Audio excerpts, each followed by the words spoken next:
Sunlight बात पाठ्यचक्र रे उपस्थित थिबा समस्त मातृप्रेमी अपभाई को मोर आंतरिक प्रणाम। वंदे मातरम। समस्त को हार्दिक शुभेच्छा और अभिनंदन। मां को प्रार्थना रो आज ये कार्यक्रम आरंभ करबा। मु अनुरोध करुछि हमर प्रिय पांडव भाई को से तंगर सुललित कंठरू एक मातृवंदना निवेदन करिवे। श्रीअरविंद सहस्र दिवाकर परम सिद्ध जोगेश्वर तव स्मरणे झलसे ज्योति दिव्य आनंद पारावार श्रीअरविंद सहस्र दिवाकर परम सिद्ध जोगेश्वर तव स्मरणे झलसे ज्योति दिव्य आनंद पारावार नयने तुम हुए प्रकाश सृष्टिर लय स्थिति अंतर्याम हुए जाग्रत दिव्य एक अभिव्यक्ति नयने तुम हुए प्रकाश सृष्टिर लय स्थिति अंतर्याम हुए जाग्रत दिव्य एक अभिव्यक्ति तुमे अनंत काल अतीत भास्वर परात्पर श्रीअरविंद सहस्र दिवाकर परम सिद्ध जोगेश्वर तव स्मरणे झलसे ज्योति दिव्य आनंद पारावार तुम्हें ही प्रेम तुम्हें ही शांति तुम्हें सबूर कारण तुमरी पाई व्याकुल सारा उद्वेलित मन प्राण तुम्हें ही प्रेम तुम्हें ही शांति तुम्हें सबूर कारण तुमरी पाई व्याकुल सारा उद्वेलित मन प्राण एही जीवन होइछि धन्य तुम्हें तुलना तुमर श्रीअरविंद सहस्र दिवाकर परम सिद्ध जोगेश्वर तव स्मरणे झलसे ज्योति दिव्य आनंद पारावार श्रीअरविंद सहस्र दिवाकर परम सिद्ध जोगेश्वर तव स्वरणे झलसे ज्योति दिव्य आनंद पारावार श्रीअरविंद सहस्र दिवाकर परम सिद्ध जोगेश्वर परम सिद्ध जोगेश्वर परम सिद्ध जोगेश्वर। अशेष अशेष कृतज्ञता मां पाखे। धन्यवाद भाई। मां कृपारू अविरत झरु थाऊ आपण कंठरू यही सुंदर सुमधुर निवेदन। सुजल सुफला ଆମର ଏ ଭାରତବର୍ଷ ଭଗବାନ ଚୁକେ ଚୁକେ ନିଜର ଦିବ୍ୟ ମହିମାକୁ ପ୍ରକଟ କରିବା ପାଇଁ ଯେଉଁ ଦେଶ ନିର୍ବାଚିତ କରି ରଖିଥାନ୍ତି ସେହି ଭୂଖଣ୍ଡ ହେଉଛି ଭାରତ। ଏହି ପବିତ୍ର ଭୂମିରେ ଭଗବାନ ଚୁକେ ଚୁକେ ଅବତାର ଗ୍ରହଣ କରି ଆସିଛନ୍ତି। ଦୁଷ୍ଟନାଶନ ସନ୍ଥ ପାଳନ ପାଇଁ ବିବର୍ତ୍ତନ ପ୍ରକ୍ରିୟାକୁ ଏକ ନୂତନ ସୋପାନରେ ଉନ୍ନୀତ କରିବା ପାଇଁ ତାଙ୍କ ସହିତ ଆସିଛନ୍ତି ଯୋଗୀ, ମୁନି, ଋଷି ଓ ଭକ୍ତଗଣ। ଏହି ଯୁଗର ଏହି ଶତାବ୍ଦୀର ବ୍ରହ୍ମର୍ଷି ଓ ଅବତାରୀ ପୁରୁଷ ହେଉଛନ୍ତି ଶ୍ରୀ ଅରବିନ୍ଦ। ଭାରତୀୟ ସ୍ୱାଧୀନତା ଆନ୍ଦୋଳନର ଅନ୍ୟତମ ପଟପୁରୋଧା, ସ୍ୱଦେଶ ଆତ୍ମାର ବାଣୀମୂର୍ତ୍ତି, ବେଦ, ବେଦାନ୍ତ, ଗୀତା, ତନ୍ତ୍ର ଆଦି ଭାରତୀୟ ଶାସ୍ତ୍ରମାନଙ୍କରେ ଶ୍ରେଷ୍ଠ ବ୍ୟାଖ୍ୟାକାର, ମାନବ ଐକ୍ୟ ଓ ନବବିଶ୍ୱର ଦ୍ରଷ୍ଟା, ବିଶ୍ୱରେ ଅତିମାନସ ବ୍ରହ୍ମଶକ୍ତିର ପ୍ରତିଷ୍ଠାତା, ପୂର୍ଣ୍ଣଯୋଗୀ ଯୁଗାବତାର ଶ୍ରୀ ଅରବିନ୍ଦ। ଶ୍ରୀ ଅରବିନ୍ଦଙ୍କ 150ତମ ଜୟନ୍ତୀ ଉପଲକ୍ଷେ ଆୟୋଜିତ ଏହି ବତ୍କୃତମୂଳ କାର୍ଯ୍ୟକ୍ରମର ଆଜି ଦ୍ୱିତୀୟ ଦିବସ। ଆଜିର ଆଲୋଚନା ହେଉଛି ଶ୍ରୀ ଅରବିନ୍ଦଙ୍କ ବାଲ୍ୟ ଜୀବନ, ଶିକ୍ଷା ଓ ଅଧ୍ୟାପନ। ତେଣୁ ସେହି ଶ୍ରୀ ଅରବିନ୍ଦଙ୍କ ସମ୍ପର୍କରେ ଆଜିର ଆଲୋଚନା କରିବେ ଆମର ପ୍ରିୟ ଜନତା ଅପା। ମୁଁ ଅପାଙ୍କୁ ଅନୁରୋଧ କରୁଛି ଆଜିର ଏ କାର୍ଯ୍ୟକ୍ରମରେ କିଛି ଆଲୋଚନା କରିବା ପାଇଁ। କରୁଣାମୟୀ ମା ପରମ ପ୍ରଭୁ ଶ୍ରୀ ଅରବିନ୍ଦ କାର୍ଯ୍ୟକ୍ରମକୁ ଶୁଣୁଥିବା ସମସ୍ତ ଅପଭାଇଙ୍କୁ ହାର୍ଦ୍ଦିକ ପ୍ରଣାମ। ଆଲୋଚନାର ପ୍ରସଙ୍ଗ ଶ୍ରୀ ଅରବିନ୍ଦଙ୍କ ବାଲ୍ୟ ଜୀବନ, ଶିକ୍ଷା ଓ ଅଧ୍ୟାପନ। ମୁଁ ଜ୍ଞାନୀ ନୁହେଁ, ମୁଁ କର୍ମୀ ନୁହେଁ, ମୁଁ ଭକ୍ତ ବି ନୁହେଁ, ତାହା ହେଲେ ମୁଁ କିଏ? ମୁଁ ସେହି ଦିବ୍ୟ ଗୋପାଳ ବାଳକ ହାତର ବଂଶୀ, ମୋ ପ୍ରଭୁଙ୍କ ନିଶ୍ୱାସ ବାୟୁରେ ଉଡ଼ି ଯାଉଥିବା ଖଣ୍ଡିଏ ପତ୍ର। ଏହା ଥିଲା ସେହି ଚିରଭାସ୍ୱର ଅମଳିନ ପ୍ରତିଭା, ଦେଦୀପ୍ୟମାନ କଳେବର, ସମୁଜ୍ଜ୍ୱଳ ନୟନ ଯୁଗଳ, ଶାନ୍ତ କାନ୍ତ କମନୀୟ ଉଦାର ଭରା ହୃଦୟ, ଅତିମାନସର ଭଗୀରଥ, ମହାଯୋଗେଶ୍ୱର, ଚିଦାତ୍ମକ, ଦୟାମୟ, ଶାଶ୍ୱତ, ସଦାଶିବ, ପ୍ରାଣେଶ୍ୱର ପରମପ୍ରଭୁ ଶ୍ରୀ ଅରବିନ୍ଦଙ୍କ ଲେଖନୀ ମୁନରୁ ନିଃସୃତ ଏକ ଦିବ୍ୟବାଣୀ। ସେହି ଯୁଗାବତାରଙ୍କ ଜୀବନ କାହାଣୀ ସମ୍ପୂର୍ଣ୍ଣ ଭାବରେ କହିବା କଦାପି ସମ୍ଭବ ନୁହେଁ।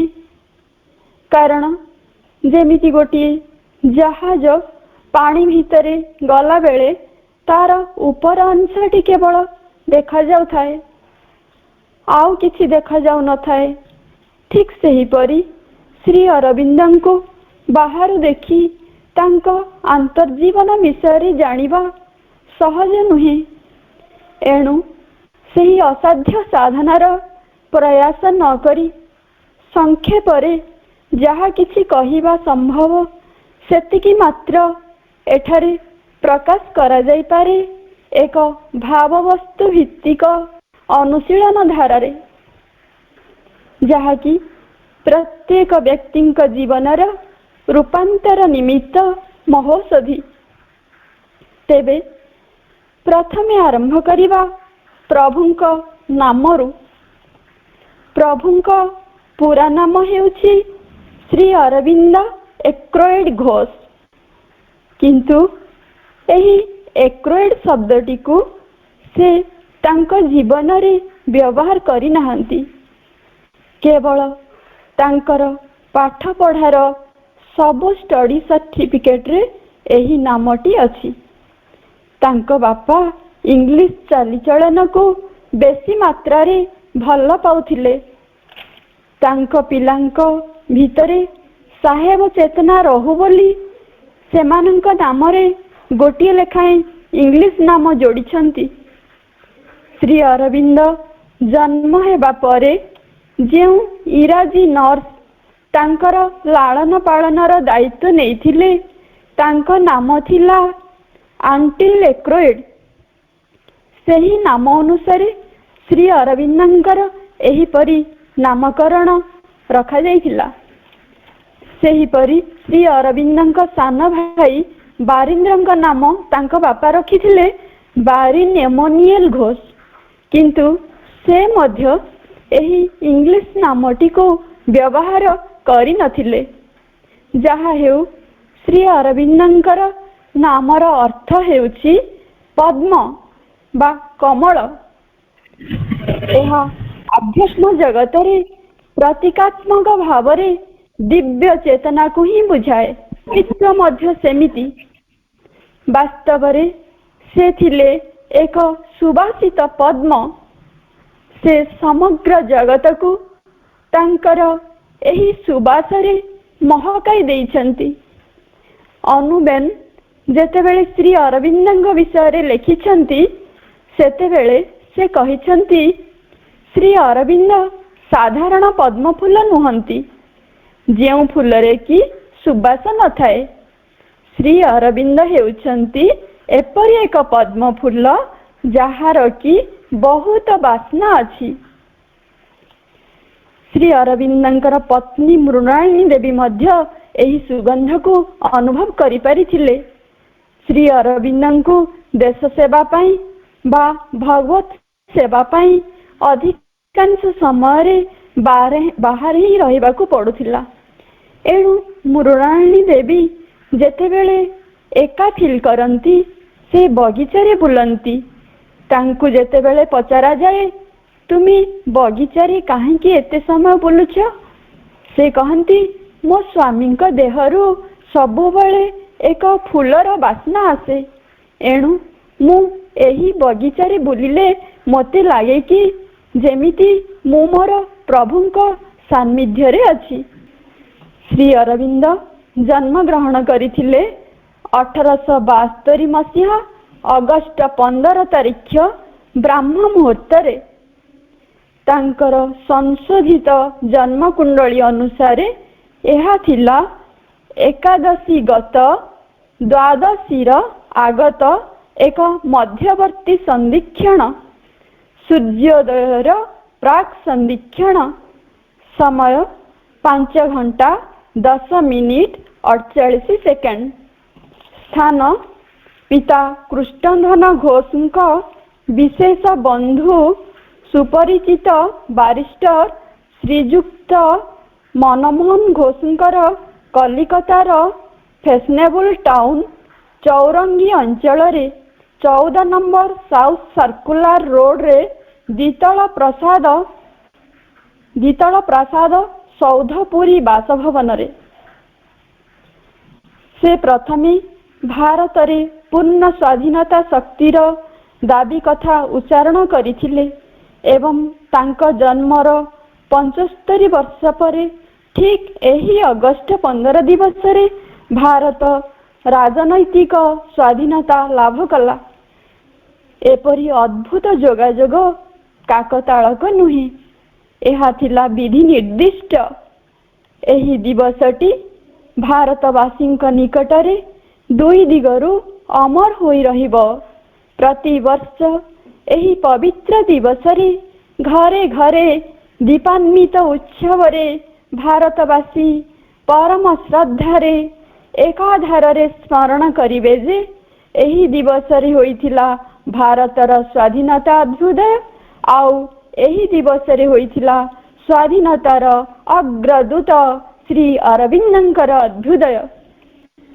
ପ୍ରଥମେ ପ୍ରଭୁଙ୍କର ରୂପ ବର୍ଣ୍ଣନା କରିବା, କାରଣ ଆମେ ସବୁବେଳେ ଜାଣିଛୁ ଆମର ଆରାଧ୍ୟ ଦେବତାଙ୍କୁ ଯେତେବେଳେ ସ୍ତୁତି କରୁ, ପ୍ରଥମେ ତାଙ୍କର ରୂପ ବର୍ଣ୍ଣନା କରୁ। ପ୍ରାୟ ସବୁ ସ୍ତୁତିରେ ଏହା ଆମେ ଦେଖିଥିବା। ଯେପରି ମଧୁରାଷ୍ଟକଂରେ ଲେଖା ହୋଇଛି, ଅଧରଂ ମଧୁରଂ ବଦନଂ ମଧୁରଂ ମଧୁରାଧିପଦେ ରଖିଲଂ ମଧୁରଂ। କାରଣ ଆମେ ଭଗବାନଙ୍କର ଏକ ସୁନ୍ଦର ଛବିକୁ ଯଦି ମନରେ ନ ରଖୁ, ଆମ ମାନସ ଚକ୍ଷୁରେ ଯଦି ନ ଦେଖୁ, ତାହେଲେ ଆମ ହୃଦୟର ସମସ୍ତ ଆକୁତି ଦେଇ ପ୍ରାର୍ଥନା କରିପାରିବା ନାହିଁ। ପୁଣି ସେମିତି ଶ୍ରୀରାମଙ୍କ ସ୍ତୋତ୍ରରେ ତାଙ୍କର କର୍ଣ୍ଣାଟ ଦୀର୍ଘନୟନ ଆଜାନୁଭୂମି ଲମ୍ବିତ ବାହୁ ଆଜାନୁଭୁଜ ଏମିତି କେତେ କ'ଣ ବର୍ଣ୍ଣନା କରାଯାଇଛି। ତାଙ୍କ ରୂପ ବର୍ଣ୍ଣନାରୁ ଆହୁରି ଆମ ଭିତରେ ଦିବ୍ୟ ପ୍ରେମର ମନ୍ଦାକିନୀ ଧାରା ପ୍ରଭାବିତ ହୁଏ। ଏଣୁ ଆମେ ପ୍ରଥମେ ଆରମ୍ଭ କରିବା ଆମ ପରମ ପ୍ରଭୁଙ୍କ ରୂପ ବର୍ଣ୍ଣନାରୁ। ଭାରି ଚମତ୍କାର ରୂପ ତାଙ୍କର। ତାଙ୍କ ମୁହଁରେ ସବୁଠାରୁ ବେଶୀ ଆକର୍ଷଣୀୟ ହେଲା ତାଙ୍କର ଆଖି। ଆଖି ପୁରା ଜ୍ୟୋତିର୍ମୟ, ସ୍ୱପ୍ନିଳ, ସ୍ୱପ୍ନ ଭାବମୟ। ବୁଦ୍ଧିଜୀବୀ ମାନଙ୍କ ମହଲରେ ଆଲୋଚନା ହୁଏ ଏହି ଆଖି ବିଷୟରେ। ସେମାନେ କଥାବାର୍ତ୍ତା ହୁଅନ୍ତି, ତୁମେ କେବେ ଦେଖିଛ ଶ୍ରୀ ଅରବିନ୍ଦଙ୍କ ଆଖିକୁ?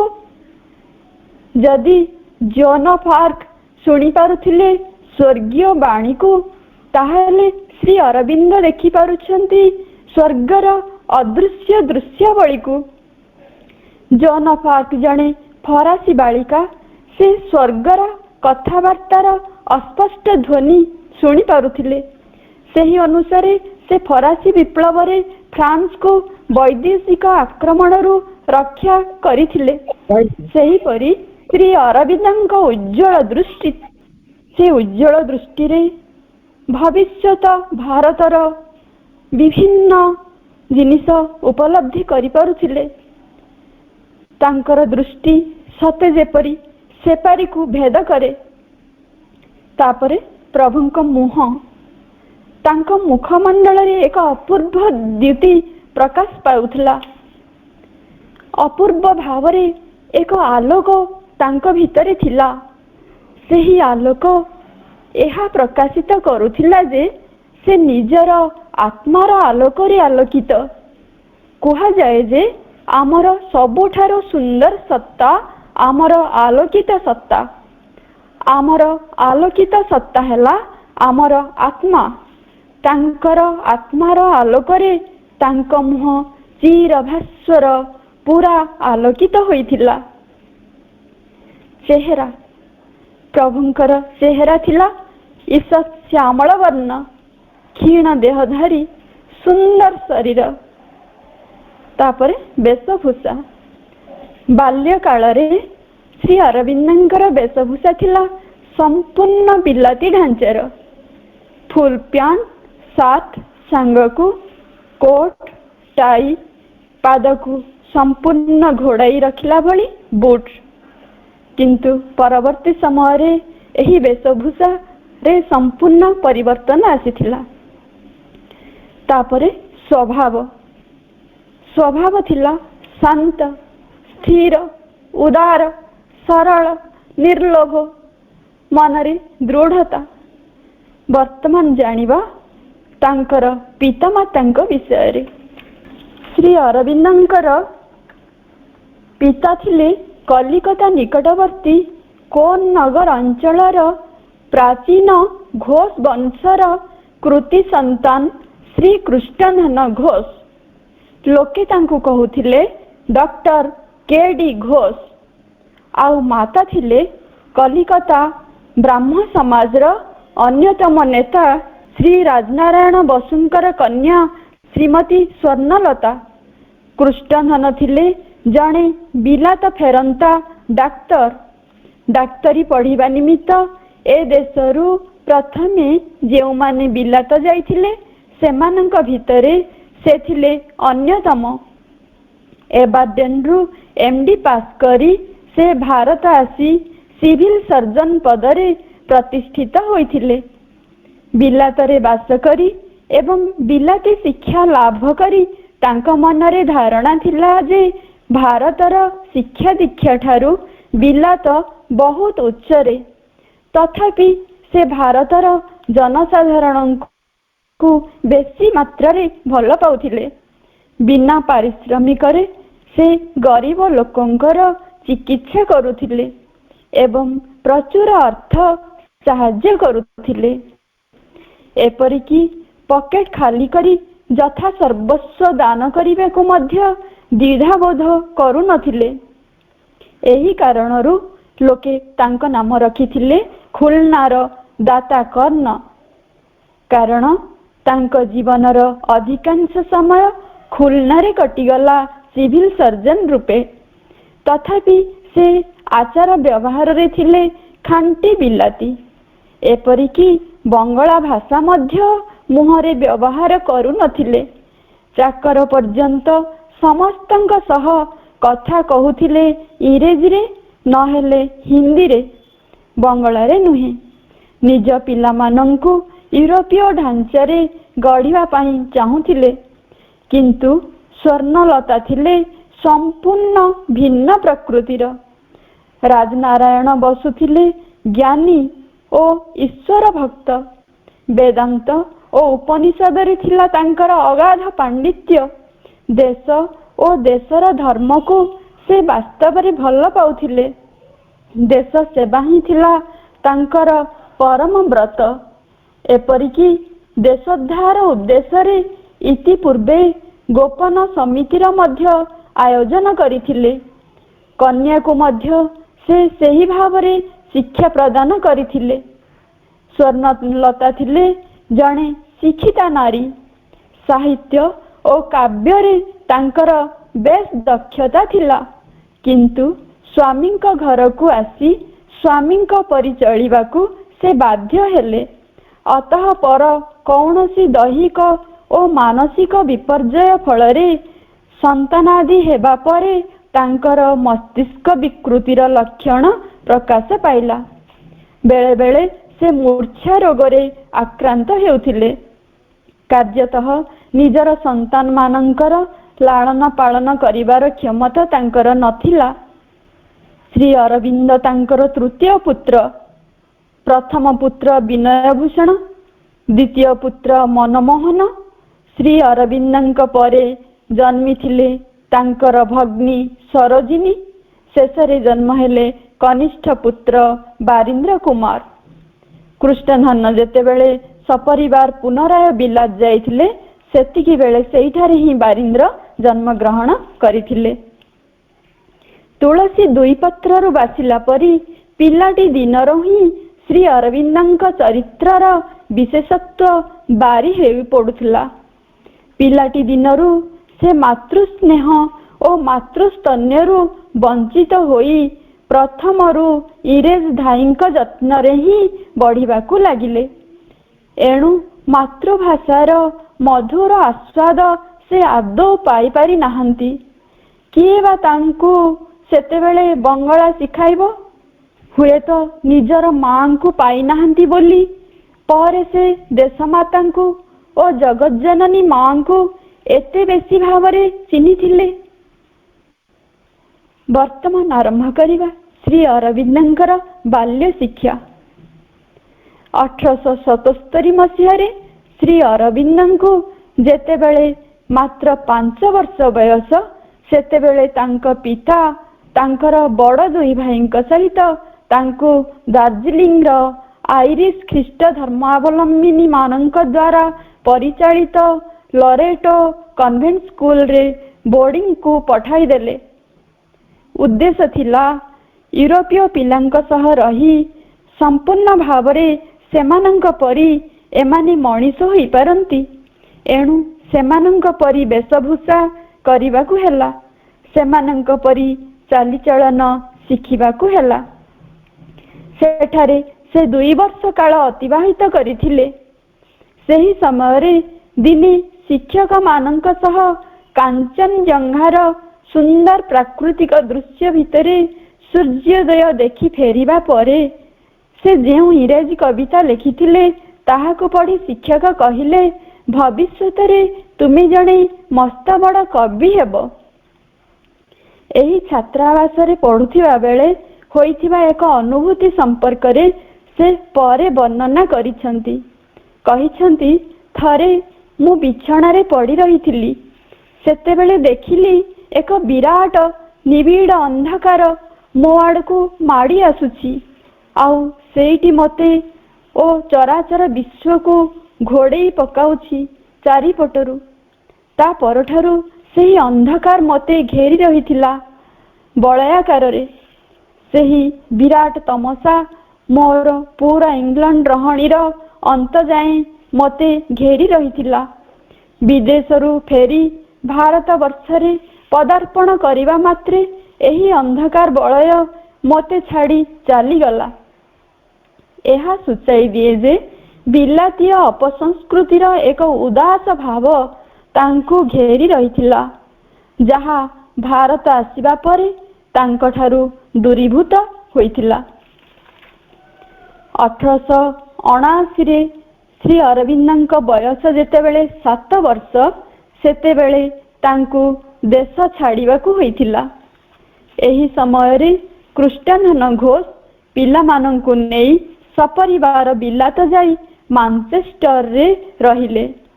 ଉଦ୍ଦେଶ୍ୟ ଥିଲା ସେଠାରେ ରହି ନିଜେ ଡାକ୍ତରୀ କରିବେ, ସ୍ତ୍ରୀଙ୍କ ମସ୍ତିଷ୍କ ବ୍ୟାଧି ଚିକିତ୍ସା କରାଇବେ, ଆଉ 3ଟି ପିଲାଙ୍କୁ କୌଣସି ସ୍ଥାନରେ ରଖି ଉଚ୍ଚଶିକ୍ଷା ଦେବାର ବ୍ୟବସ୍ଥା କରିବେ। ସନ୍ତାନମାନଙ୍କୁ ଉଚ୍ଚକୋଟୀର ୟୁରୋପୀୟ ଶିକ୍ଷାରେ ଶିକ୍ଷିତ କରିବେ। ଏହା ଥିଲା ତାଙ୍କର ଆନ୍ତରିକ ଇଚ୍ଛା। ତେଣୁ ସେ ତାଙ୍କର ଜଣେ ବିଶିଷ୍ଟ ବନ୍ଧୁ ମାଜିଷ୍ଟ୍ରେଟ ମିଷ୍ଟର ଗ୍ଲେଜିୟାରଙ୍କ ସହାୟତାରେ ତାଙ୍କର ଜଣେ ସମ୍ପର୍କୀୟ ଭାଇ ଇଂଲଣ୍ଡର ମ୍ୟାଞ୍ଚେଷ୍ଟରର ଷ୍ଟକପୋର୍ଟ ରୋଡର କଂଗ୍ରିଗେସନାଲ ଚର୍ଚ୍ଚ ନିକଟବର୍ତ୍ତୀ 84 ନମ୍ବର ସେକ୍ସପିୟର ଷ୍ଟ୍ରିଟରେ ବାସ କରୁଥିବା ପାଦ୍ରୀ ପୁରୋହିତ ରେଭରେଣ୍ଡ ୱିଲିୟମ ଏଚ୍ ଡ୍ରୁଏଟଙ୍କ ପରିବାରରେ 3 ପୁତ୍ରଙ୍କୁ ରଖାଇଲେ। ସେମାନଙ୍କର ଶିକ୍ଷା ବ୍ୟବସ୍ଥା ନିମନ୍ତେ ବଡ଼ 2 ଭାଇ ମ୍ୟାଞ୍ଚେଷ୍ଟରର ଗ୍ରାମାର ସ୍କୁଲରେ ଭର୍ତ୍ତି ହେଲେ, କିନ୍ତୁ ବୟସ ହୋଇନଥିବାରୁ ଶ୍ରୀ ଅରବିନ୍ଦଙ୍କୁ ଘରେ ରଖି ତାଙ୍କର ଶିକ୍ଷାର ଭାର ନେଲେ ଏହି ସ୍ୱାମୀ ସ୍ତ୍ରୀ ଦୁହେଁ। ଡ୍ରୁଏଟ ଥିଲେ ଲାଟିନ ଭାଷାରେ ଅସାଧାରଣ ପଣ୍ଡିତ। ଏଣୁ ସେ ପ୍ରଥମରୁ ଶ୍ରୀ ଅରବିନ୍ଦଙ୍କୁ ଲାଟିନ ଶିକ୍ଷା ଦେବାକୁ ଲାଗିଲେ। ସେଠାରେ ସେ ଲାଟିନ ଓ ଇଂରେଜ ଶିକ୍ଷାକୁ ବହୁତ ସହଜ ଭାବରେ ଶିଖିଗଲେ। ତେଣୁ ତାଙ୍କ ସ୍ତ୍ରୀ ଡ୍ରୁଏଟଙ୍କର ସ୍ତ୍ରୀ ମଧ୍ୟ ଇଂରେଜୀରେ ଇତିହାସ, ଭୂଗୋଳ, ଗଣିତ ଆଦି ଶ୍ରୀ ଅରବିନ୍ଦଙ୍କୁ ଶିଖାଇବାକୁ ଲାଗିଲେ। ସ୍ୱଦେଶର ମାଟି ଓ ସ୍ୱଦେଶର ମନୁଷ୍ୟ ସଂସ୍ପର୍ଶରୁ ବର୍ଜିତ ହୋଇ ସେହି 7 ବର୍ଷ ବୟସରୁ ଶ୍ରୀ ଅରବିନ୍ଦ ଖାଣ୍ଟି ଇଂରେଜ ପିଲା ପରି ମଣିଷ ହେବାକୁ ଲାଗିଲେ। କିନ୍ତୁ ସେହି ପରିସ୍ଥିତି ଭିତରେ ତାଙ୍କର ପ୍ରକାଶିତ ହେଲା ଅସାଧାରଣ ଦୀପ୍ତି। ତାଙ୍କର ଅସାଧାରଣ ମେଧା, ତୀକ୍ଷ୍ଣ ବୁଦ୍ଧି, ଗଭୀର ଏକାଗ୍ରତା, ମଧୁର ବ୍ୟବହାର, ଶାନ୍ତ ସଂଯତ କଥାବାର୍ତ୍ତା ଆଦି ସୁଗୁଣର ପରିଚୟ ପାଇବାକୁ ଡ୍ରୁଏଟ ପରିବାରକୁ ଟିକିଏ ବି ସମୟ ଲାଗିନଥିଲା। ତାଙ୍କୁ ଯେତେବେଳେ ଯାହା କିଛି ଶିକ୍ଷା ଦିଆଯାଉଥିଲା, ସେ ତତ୍କ୍ଷଣାତ୍ ଅତି ସହଜରେ ତାହା ଶିଖି ନେଉଥିଲେ। ଦୁର୍ବୋଧ୍ୟ ଲାଟିନ ଭାଷା କୁହ କିମ୍ବା ଖାଣ୍ଟି ଇଂରେଜୀ ଭାଷା କୁହ, କୌଣସିଥିରେ କିଛି ବି ପ୍ରତିବନ୍ଧକ ହେଲା ନାହିଁ। ଆଉ କେବଳ ଶିଖି ପକେଇଲେ ତା ନୁହଁ, ଏହି 2ଟି ଭାଷାରେ ଆଶ୍ଚର୍ଯ୍ୟ ଦକ୍ଷତା ଆଣି ଆଶ୍ଚର୍ଯ୍ୟ ରକମର କୃତିତ୍ୱର ନିଦର୍ଶନ ଦେଖାଇଲେ। ମାତ୍ର 10 ବର୍ଷ ବୟସରୁ ହିଁ ସେ ଲାଟିନ ଓ ଇଂରେଜୀରେ ସୁନ୍ଦର ସୁନ୍ଦର କବିତା ଲେଖିବାକୁ ଆରମ୍ଭ କଲେ। ଅଥଚ ଅନ୍ୟ ପକ୍ଷରେ ସେ ନିଜ ଜାମାର ବୋତାମ ମଧ୍ୟ ଲଗାଇ ପାରୁନଥିଲେ, ନେକ୍ଟାଇ ବାନ୍ଧି ପାରୁନଥିଲେ। ଖେଳାଖେଳି, ଦୁଷ୍ଟାମି ଆଦି ତାଙ୍କର ନଥିଲା। ଘରୁ ପଦାକୁ ଯିବାକୁ ଚାହୁଁନଥିଲେ, କାହାରି ସହିତ ମିଳାମିଶା କରୁନଥିଲେ। କେବଳ କୋଠରୀଟିର କୋଣରେ ବସି ବିଭିନ୍ନ ବହି ନେଇ ପଢ଼ାପଢ଼ି କରୁଥିଲେ। ଏହା ଭିତରେ ଦେଖାଗଲା ଯେ ସେ ବାଇବେଲ ଓ ସେକ୍ସପିୟରଙ୍କ ବଡ଼ ବଡ଼ ବହି ପଢ଼ି ଶେଷ କରି ରଖି ଦେଉଥିଲେ। କେବଳ ପଢ଼ିବା ନୁହେଁ, ଦେଖାଗଲା ଯେ ସେ ଯାହା ପଢ଼ୁଥିଲେ ତାହା ସେ କେବେ ହେଲେ ଭୁଲି ଯାଉନଥିଲେ। ପିଲାଟିକୁ ଶ୍ରୀମତୀ ଡ୍ରୁଏଟଙ୍କର ଭାରି ପସନ୍ଦ ହୋଇଥିଲା। ସେ ଏହାକୁ ଖ୍ରୀଷ୍ଟିଆନ କରିନେବାକୁ ଚାହିଁଥିଲେ। ଶେଷ ପର୍ଯ୍ୟନ୍ତ ତାହା ଅବଶ୍ୟ ହୋଇପାରି ନଥିଲା। ସେହି ଅଳ୍ପ ବୟସରେ ଶ୍ରୀ ଅରବିନ୍ଦ ଫକ୍ସ ମ୍ୟାଗାଜିନ୍ ପାଇଁ କବିତା ଲେଖି ପ୍ରଶଂସିତ ହୋଇଥିଲେ। ସାଧାରଣଙ୍କ ଅପେକ୍ଷା ଅନେକ ବେଶୀ ଜ୍ଞାନ ସଞ୍ଚାରିତ ହେଲା ତାଙ୍କ ଭିତରେ। ସମୟ ସମୟରେ ସେ ନିଜ ଭିତରକୁ ଚାଲି ଯାଉଥିଲେ। ଡ୍ରୁଏଟ୍ ପରିବାରରେ ରହୁଥିବା ସମୟରେ ଅର୍ଥାତ୍ 11 ବର୍ଷ ବୟସରେ ତାଙ୍କ ମନରେ ଏହି ଅନୁଭୂତି ଆସିଲା ଯେ ଏକ ଉତ୍ଥାନର ସମୟ ଆସୁଛି ଏବଂ ପୃଥିବୀ ଉପରେ ଏକ ବିରାଟ ବୈପ୍ଳବିକ ପରିବର୍ତ୍ତନ ଅବଶ୍ୟମ୍ଭାବୀ ଏବଂ ସେ ନିଜେ ଏଥିରେ ଏକ ଭୂମିକା ଗ୍ରହଣ କରିବେ, ଏହା ଯେପରି ବିଧି ନିର୍ଦ୍ଦିଷ୍ଟ। ଇତିମଧ୍ୟରେ ବିଲାତରେ ରହି ନିଜ କାର୍ଯ୍ୟରେ କୌଣସି ସୁବିଧା ନ ହେବାରୁ ତାଙ୍କ ପିତା 3 ପୁତ୍ରଙ୍କୁ ବିଲାତରେ ଛାଡ଼ି ସ୍ତ୍ରୀ ସହ ଭାରତକୁ ପ୍ରତ୍ୟାବର୍ତ୍ତନ କଲେ। ସେଠାରେ ଥିବା ସମୟରେ 1880 ମସିହା ଜାନୁଆରୀ 5 ତାରିଖରେ ଶ୍ରୀ ଅରବିନ୍ଦଙ୍କ ସର୍ବକନିଷ୍ଠ ଭ୍ରାତା ବାରିନ୍ଦ୍ର ବିଲାତର କ୍ରୟଡନରେ ଜନ୍ମଗ୍ରହଣ କରିଥିଲେ। ପରବର୍ତ୍ତୀ ସମୟରେ ସେ ମଧ୍ୟ ଭାରତର ସ୍ୱାଧୀନତା ସଂଗ୍ରାମରେ ଏକ ଦୁଃସାହସିକ ବିପ୍ଳବୀ ଭାବେ କାର୍ଯ୍ୟନିର୍ବାହ କରିଥିଲେ। 5 ବର୍ଷ ଡ୍ରୁଏଟ୍ ପରିବାରରେ ରହିବା ପରେ ଡ୍ରୁଏଟ୍ଙ୍କୁ ଯେତେବେଳେ ଅଷ୍ଟ୍ରେଲିଆ ଯିବାକୁ ହେଲା, ତାଙ୍କର ବୃଦ୍ଧା ମା ମାଞ୍ଚେଷ୍ଟରରେ ନ ରହି ପିଲା 3 ଜଣଙ୍କୁ ସାଙ୍ଗରେ ନେଇ ଲଣ୍ଡନର ସେଣ୍ଟ ଷ୍ଟିଫେନ୍ସନ୍ ଆଭେନ୍ୟୁକୁ ଆସି ସେଫାର୍ଡସ୍ ବୁଶ୍ ରାସ୍ତାର 49 ନମ୍ବର ଗୃହରେ ବାସ କଲେ। କିଛି ଦିନ ପରେ 3 ଭାଇ ମିଶି ଦକ୍ଷିଣ କେସିଂଟନ୍ ଲିବରାଲ କ୍ଲବର ଉପର ମହଲାରେ ଥିବା ଏକ ପ୍ରକୋଷ୍ଠରେ ରହିଲେ। 1884 ମସିହା ସେପ୍ଟେମ୍ବର ମାସରେ ଶ୍ରୀ ଅରବିନ୍ଦ ଓ ଭାଇ ମନମୋହନ ଲଣ୍ଡନର ସେଣ୍ଟ ପଲ୍ ସ୍କୁଲରେ ଭର୍ତ୍ତି ହେଲେ। ସେହି ସ୍କୁଲର ହେଡମାଷ୍ଟର ଡକ୍ଟର ୱାକର ଦେଖିଲେ ଲାଟିନ୍ ଓ ଇଂରେଜ ଭାଷାରେ ପିଲାଟିର ଅସାଧାରଣ ଦକ୍ଷତା। ସେ ନିଜେ ଥିଲେ ଗ୍ରୀକ୍ ଭାଷାରେ ପଣ୍ଡିତ। ତେଣୁ ଯତ୍ନ ସହକାରେ ଶ୍ରୀ ଅରବିନ୍ଦଙ୍କୁ ସେ ଗ୍ରୀକ୍ ଭାଷା ଶିଖାଇବାକୁ ଲାଗିଲେ।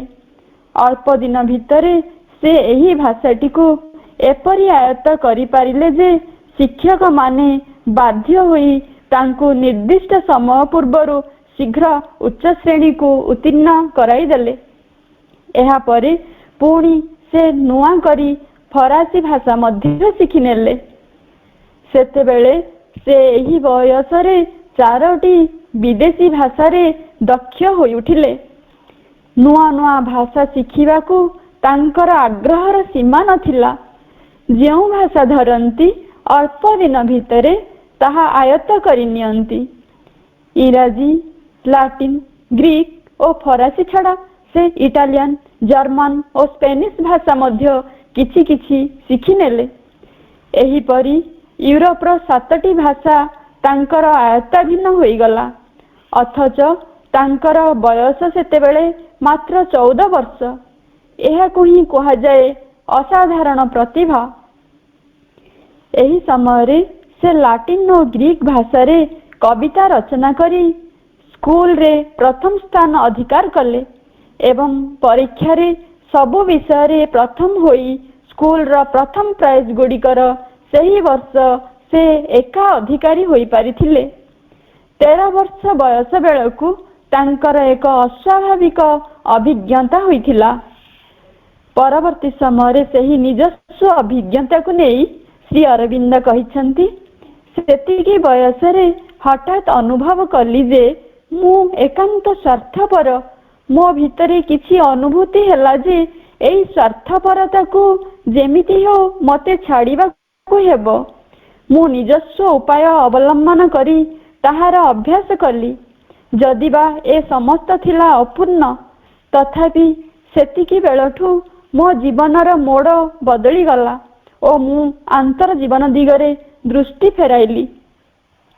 1889 ମସିହା ଡିସେମ୍ବର ମାସରେ ଶ୍ରୀ ଅରବିନ୍ଦ ସେଣ୍ଟ ପଲ୍ ସ୍କୁଲରୁ ମାଟ୍ରିକୁଲେସନ ପରୀକ୍ଷାରେ ଉତ୍ତୀର୍ଣ୍ଣ ହେଲେ ଏବଂ ସେହି ମାସରେ ହିଁ कॉलेज अध्ययन निमंते प्रवेशिका परीक्षा दे सेथिरे कृतकार्य होई 1890 जुलाई रे सेंट पॉल स्कूल छाड़िले एवं सही वर्ष अक्टोबर मासरे कैम्ब्रिज रो किंग्स कॉलेज रे जोग देले।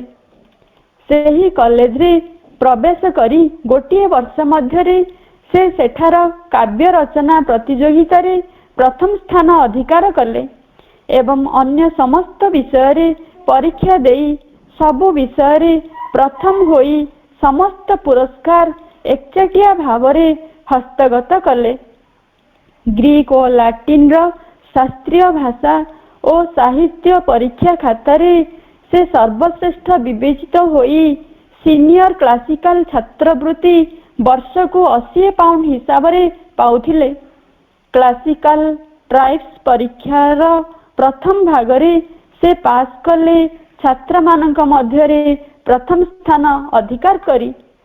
वृत्ति परीक्षा रे शेक्सपियर और मिल्टन को तुलना करी श्री अरविंद जो प्रबंध लिखिथिले ताहाको कॉलेज रो अध्यक्ष विख्यात ऑस्कार ब्राउनिंग परीक्षा करी कहिथिले मु 13 वर्ष हैला छात्र माननकु परीक्षा करी आसुछि किंतु तुम परी एतादृश उत्कृष्ट रचना परीक्षार्थी मानक भितरे अद्यावधि काहारी को लेखिबार देखि नाही। एहा परे द्वितीय भाग परीक्षा देथिले से कैम्ब्रिज रो ग्रेजुएट होइथांते किंतु सेही परीक्षा से देले नाही। ग्रेजुएट हेबार अभिरुचि सेतेबेले तांकर नथिला। तांको जीवनर लक्ष्य सेतेबेले अन्य दिगरे।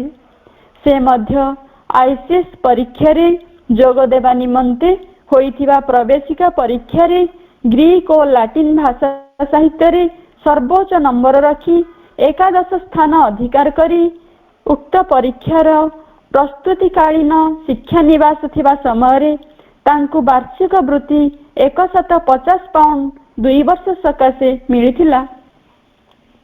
वर्तमान सुनिबा से किपरि दारिद्र्यर पीड़ा सह्य करिथिले। गरीब माननकु मुक्त हस्तरे दान करुथिबा पिता आवश्यक खर्च निमित्त पठाई पारु नथिबारु 3 भाई प्राय अनाहार रे रहुथिले। गोटिए वर्ष धरी लंडन रे सकाळे खंडे 2 खंड पाउरुटी सांगकु कपे चा एवं संध्यारे सामान्य रोटी थिला तांकर खाद्य। अर्थ भावरु सारा दिन तांकर आउ किछि खाइबा हेउ नथिला। आईसीएस स्टाइपेंड रु घर भड़ा देई कौनसी प्रकारे आर्थिक अभाव को एड़ाई चलीथिले। से निर्बांधव स्थान रे 3 भाई को दारिद्र्यर पीड़ा सह्य करने पड़िथिला। बाध्य होई विनय भूषण लंडन रो कौनसी क्लब रे चाकरी कले एवं श्री अरविंद तांको सहित सेठारे रहिले। प्रबंध आदि लेखि से किछि उपार्जन करने को मध्य चेष्टा कले किंतु वर्षे पर्यंत से पेट पूरा खाई पारि नाहंती। दारुण शीतरे देहरे घोड़ाई हला भली गोटे मोटा जामा मध्य तांकर नथिला। सुतरां दारिद्र्यर दारुण कष्ट भितरे मध्य से लक्ष्यच्युत होई नथिले। आउ सेही अल्प बयसरु से जानी पारिले जे सुख अपेक्षा दुख निकटरू अनेक मूल्यवान शिक्षा मिले। वर्तमान सुनिबा देश प्रेमर बीज किपरि तांक मध्यरे अंकुरोद्गम होइथिला। भारत रे ब्रिटिश सरकारंकर हृदयहीनता अत्याचार संपर्क रे तांकर पिता पुत्र मानंक पाखकु चिठी रे लेखि जणाउथिले एवं संवाद पत्र मानंकरु उद्धृत और छिन्नांश सबु सेमानंक पाखकु पठाउथिले। ए सबु संवाद श्री अरविंदंक मनरे विदेशी शासन विरोध रे प्रबल ज्वाला सृष्टि करुथिला किंतु एहा पूर्वरु से निज देश संबंध रे कौनसी प्रकार तथ्य रखि नथिले। किपरि बा रखिथान्ते। बाल्यकालरु बिलाती मणिषंकर अबहावा तांको अष्ट प्रहर घेरी रहिछि। ତାଙ୍କ ପିତାଙ୍କ ଉଦ୍ଦେଶ୍ୟ ଥିଲା ଯେ ପିଲା ଏସବୁ କଥା ଆଗରୁ ଜାଣିଲା ପରେ ଯେତେବେଳେ ଦେଶକୁ ଫେରି ଉଚ୍ଚ ରାଜପଦରେ ପ୍ରତିଷ୍ଠିତ ହେବ ସେତେବେଳେ ଏହାର ଯଥାଯୋଗ୍ୟ ପ୍ରତିକାର କରିବ। ଏସବୁ ପଢ଼ି ଶ୍ରୀ ଅରବିନ୍ଦଙ୍କ ମନରେ ଦେଶପ୍ରେମର ଚେତନା ଜାଗ୍ରତ ହେଲା। ସେ ଅନୁଭବ କଲେ ଯେ ସେ ଜଣେ ପରାଧୀନ ଦେଶର ମନୁଷ୍ୟ। ତାଙ୍କ ନିଜ ଦେଶର ଲୋକମାନେ ଇଂରେଜ ମାନଙ୍କର ଅମାନୁଷିକ ଅତ୍ୟାଚାର ସହ୍ୟ କରି ପଡ଼ି ରହିଛନ୍ତି, କେହି ପ୍ରତିକାର କରିପାରୁନାହାନ୍ତି। ଏଥିରେ ସେ ନିର୍ବିକାର ରହିବେ କିପରି? ତାଙ୍କୁ କିଛି କରିବାକୁ ହେବ। ସେ ପୂର୍ବରୁ ଜାଣିଥିଲେ ଯେ ଜଗତର କୌଣସି ଏକ ବଡ଼ କାର୍ଯ୍ୟରେ ତାଙ୍କୁ ଅଂଶଗ୍ରହଣ କରିବାକୁ ହେବ। ଏଥର ଜାଣିଲେ ଯେ ଏହି କାର୍ଯ୍ୟଟି ହେବ ତାଙ୍କ ଜୀବନର ସବୁଠାରୁ ବଡ଼ କାର୍ଯ୍ୟ। ଯେତେବେଳେ ସେ କ୍ୟାମ୍ବ୍ରିଜରେ ପାଠ ପଢୁଥିଲେ, ପରୀକ୍ଷାରେ ସର୍ବୋଚ୍ଚ ସ୍ଥାନ ଅଧିକାର କରୁଥିଲେ ମଧ୍ୟ ପ୍ରତିଭାର ବିକାଶ ଦିଗରେ ତାଙ୍କର ମନ ନଥିଲା। ଦେଶର ପରାଧୀନତା କଥା ସର୍ବଦା ତାଙ୍କ ମନରେ ଜାଗି ଉଠୁଥିଲା। ସେ ଦେଖିଲେ ଯେ ସେଠାରେ ଭାରତୀୟ ଯୁବକମାନଙ୍କର ଏକ ସଂଘ ଅଛି। ସେମାନଙ୍କର ଏକ ବିଶେଷ ଆଡ୍ଡା ମଧ୍ୟ ଅଛି। ତାର ନାମ ଭାରତୀୟ ମଜଲିସ। ସେ ଆଗ୍ରହର ସହ ସେହି ମଜଲିସରେ ଯୋଗ ଦେଲେ ଏବଂ କିଛି ଦିନ ପର୍ଯ୍ୟନ୍ତ ତାହାର ସେକ୍ରେଟାରୀ ହୋଇ ରହିଲେ। ସେଠାରେ ସେ ଯେଉଁ ବିପ୍ଳବାତ୍ମକ ଭାଷଣ ଦେଉଥିଲେ ତାହା ଥିଲା ସ୍ୱଦେଶର ସ୍ୱାଧୀନତା ପାଇଁ ପ୍ରସ୍ତୁତି ପର୍ବ। ସେହି ବାଣୀ ମଧ୍ୟ ଦେଇ ତାଙ୍କ ଅନ୍ତରର ଜ୍ୱାଳାମୟୀ ଅଗ୍ନିସ୍ଫୁଲିଙ୍ଗ ନିର୍ଗତ ହେବାକୁ ଲାଗିଲା। ପ୍ରକାଶ୍ୟ ଭାବରେ ପ୍ରଥମ କରି ସେ ବିଦ୍ରୋହାଗ୍ନି ବୁଣିବାକୁ ଆରମ୍ଭ କଲେ। କହିବା ବାହୁଲ୍ୟ, ଏହି ସମ୍ବାଦ ଯଥା ସମୟରେ ବ୍ରିଟିଶ କର୍ତ୍ତୃପକ୍ଷଙ୍କ କାନରେ ପଡ଼ିଥିଲା। ତଥାପି ସେ ନିର୍ଭୀକ ଥିଲେ। ଶ୍ରୀ ଅରବିନ୍ଦ ଲଣ୍ଡନରେ ଦେଖିଲେ ଯେ ସେଠାରେ ଭାରତୀୟ ବିପ୍ଳବୀ ମାନଙ୍କର ଏକ ଗୁପ୍ତ ସମିତି ଗଢ଼ି ଉଠିଛି। ତାର ନାମ ଲୋଟସ୍ ଏଣ୍ଡ ଡାଗର ଅର୍ଥାତ୍ କମଳ ଓ କୃପାଣ। ଶ୍ରୀ ଅରବିନ୍ଦଙ୍କ ସମେତ ତିନି ଭାଇଯାକ ଏହି ଗୁପ୍ତ ସମିତିରେ ଯୋଗଦାନ କଲେ। ବିଦେଶୀମାନଙ୍କୁ ଭାରତରୁ ହଟାଇବା ପାଇଁ ଶପଥ କଲେ। ଶ୍ରୀ ଅରବିନ୍ଦଙ୍କ ପିତାଙ୍କର ବରାବର ଏହି ଇଚ୍ଛା ଥିଲା ଯେ ଏହି ପିଲାଟି ତାଙ୍କର ICS ପରୀକ୍ଷା ଦେଇ ଦେଶକୁ ଫେରି ଜଜ୍ ଅଥବା ମାଜିଷ୍ଟ୍ରେଟ୍ ହେବ। ଏଣୁ ଶ୍ରୀ ଅରବିନ୍ଦ ICS ପରୀକ୍ଷା ଦେଲେ ଏବଂ ଅନାୟାସରେ ସେହି ପରୀକ୍ଷାରେ ସସମ୍ମାନେ ଉତ୍ତୀର୍ଣ୍ଣ ହେଲେ। ଗ୍ରୀକ୍ ଓ ଲାଟିନ ପରୀକ୍ଷାରେ ଏତେ ବେଶୀ ନମ୍ବର ପାଇଲେ ଯେ ଇତି ପୂର୍ବରୁ ସେତେ ଅଧିକ ନମ୍ବର କେହି କେବେ ପାଇନଥିଲେ। ସବୁ ବିଷୟରେ ପାସ୍ କଲା ପରେ ଘୋଡ଼ା ଚଢ଼ିବା ପରୀକ୍ଷା ଦେବାକୁ ହୁଏ, କିନ୍ତୁ ନିର୍ଦ୍ଦିଷ୍ଟ ଦିନରେ ନିର୍ଦ୍ଦିଷ୍ଟ ସମୟରେ ସେ ଉପସ୍ଥିତ ହେଲେ ନାହିଁ। ଏଥିପାଇଁ ତାଙ୍କୁ ଏକାଧିକ ଥର ସୁଯୋଗ ଦେବା ସତ୍ତ୍ୱେ ସେ ଜାଣି ଶୁଣି ଅନୁପସ୍ଥିତ ରହିଥିଲେ। କାରଣ ସିଭିଲିଆନ ହୋଇ ବ୍ରିଟିଶ ଗଭର୍ଣ୍ଣମେଣ୍ଟଙ୍କର ଦାସତ୍ୱ କରିବା ପାଇଁ ତାଙ୍କର ଆଦୌ ଇଚ୍ଛା ନଥିଲା। ଶେଷ ପର୍ଯ୍ୟନ୍ତ ସେ କ୍ୟାମ୍ବ୍ରିଜର ଗ୍ରାଜୁଏଟ୍ କିମ୍ବା ବ୍ରିଟିଶ ମାନଙ୍କର ICS କିଛି ବି ହେଲେ ନାହିଁ, ନିଜେ ଇଚ୍ଛା କରି ହିଁ ହେଲେ ନାହିଁ। ICS ପରୀକ୍ଷା ଦେବା ସକାଶେ ସେ ପ୍ରଥମେ ବଙ୍ଗଳା ବର୍ଣ୍ଣ ପରିଚୟ ଶିଖିଲେ ଲଣ୍ଡନରେ। ଭାରତ ପ୍ରତ୍ୟାଗତ ଜନୈକ ଅବସରପ୍ରାପ୍ତ ଜଜ୍ ତାଙ୍କୁ ବଙ୍ଗଳା ଅକ୍ଷର ପରିଚୟ କରାଇଲେ, କିନ୍ତୁ ଶିକ୍ଷକଙ୍କର ନିଜସ୍ୱ ବିଦ୍ୟାର ପୁଞ୍ଜି ଥିଲା ସାମାନ୍ୟ। ବସ୍ତୁତଃ ଏହି ସମୟରେ ଶ୍ରୀ ଅରବିନ୍ଦ ନିଜ ଚେଷ୍ଟାରେ ଯତ୍ ସାମାନ୍ୟ ଶିଖିଥିଲେ। ତଦ୍ୱାରା ବଙ୍ଗଳା ବହି କିଛି ପରିମାଣରେ ପଢ଼ି ବୁଝିପାରିଲେ। ଏହା ହେଲା ବଙ୍ଗଳା ଭାଷା ସହିତ ତାଙ୍କର ପ୍ରଥମ ପରିଚୟ। ପରିଶେଷରେ ICS ପରୀକ୍ଷାରେ ସଫଳ ନ ହେବାରୁ ଶ୍ରୀ ଅରବିନ୍ଦଙ୍କ ପିତା ତାଙ୍କୁ ଦେଶକୁ ଫେରି ଆସିବାକୁ କହିଲେ। ସ୍ଥିର ହେଲା ବଡ଼ ଦୁଇ ଭାଇ ବିଲାତରେ ରହିବେ, କେବଳ ସେ ଏକା ଫେରିବେ। ଇତିମଧ୍ୟରେ ବରୋଦାର ମହାରାଜ ସୟାଜୀ ଗାଇକୱାଡ଼ ବିଲାତରେ ଉପସ୍ଥିତ ଥିଲେ।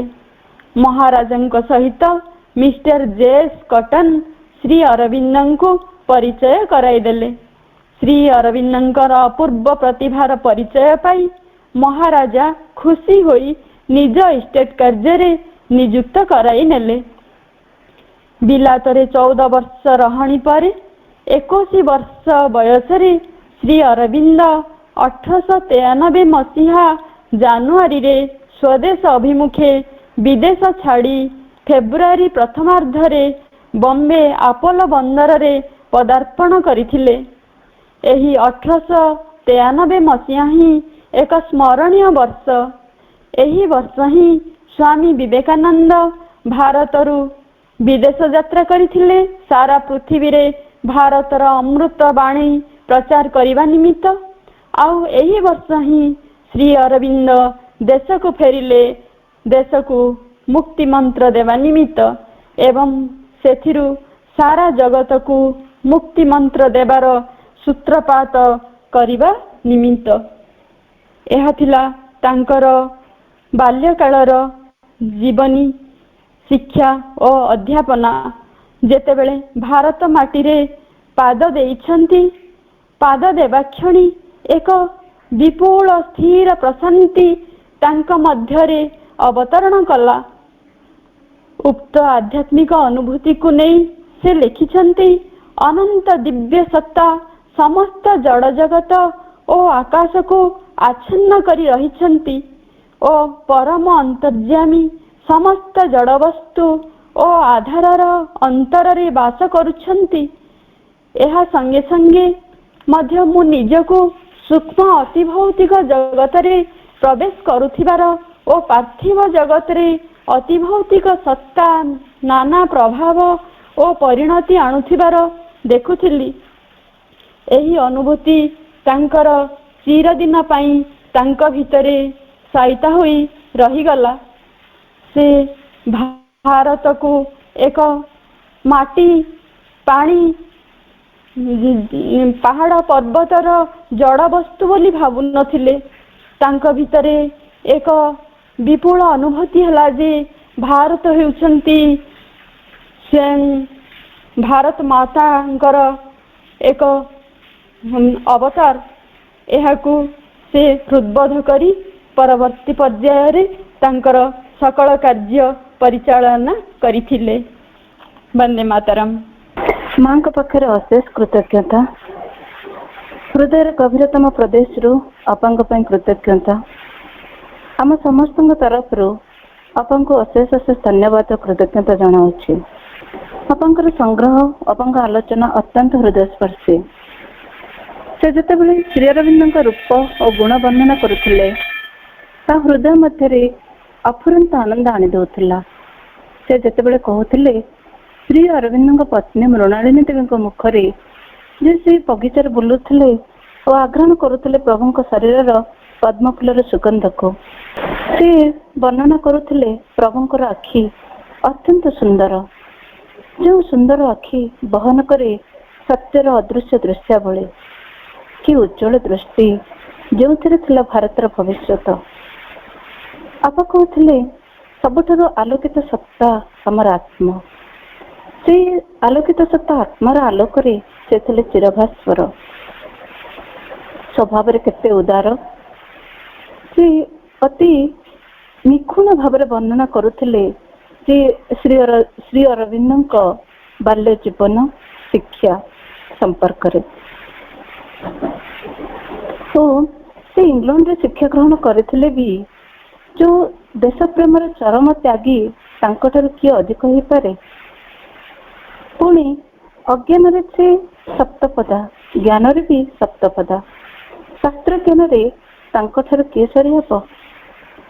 आप कहते जे किपर से इंग्लैंड रहणी काल ही श्री अरविंद मध्य देश प्रेमर बीज अंकुरित होला।